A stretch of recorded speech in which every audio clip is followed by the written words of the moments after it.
His own infinity becomes zero in relation to that of the least fragment of the solid.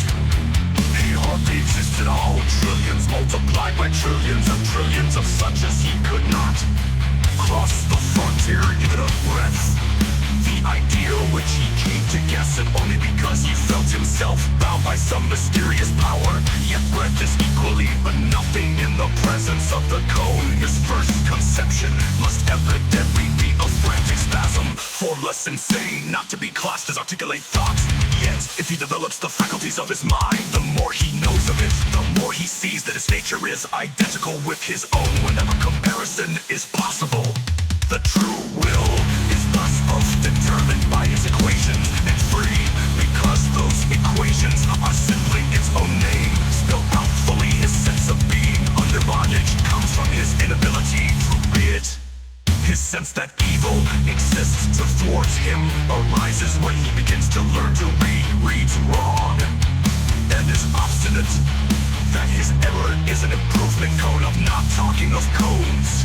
We know one thing only: absolute existence, absolute motion, absolute direction, absolute simultaneity, absolute truth. All such ideas they have not and never can have any real meaning.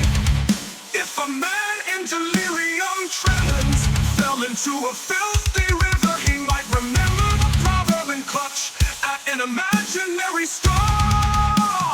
Words such as truth are like that straw.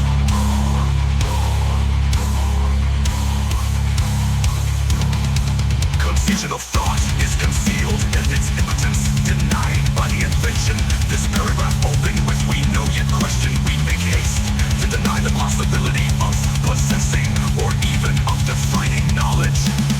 What could be more certain to a parabola? The luster further that he could be approached in two ways, and two only. It would be indeed little less than the whole body of his knowledge, implied in the theory of his definition of himself, and confirmed by every single experience. He could receive impressions only by meeting A or being caught up by B, yet he would be wrong in an infinite number of ways. There are therefore zero possibilities that at any moment a man may find himself totally transformed. And it may be that our present dazzled bewilderment is due to our recognition of the existence of a new dimension of thought, which seems so inscrutably infinite and absurd and immoral. It's serving because we have not studied it long enough to appreciate that its laws are identical with our own, though extended to new conceptions. My existence created a momentary chaos in chemistry and physics, but it soon led to a fuller interpretation of the old ideas.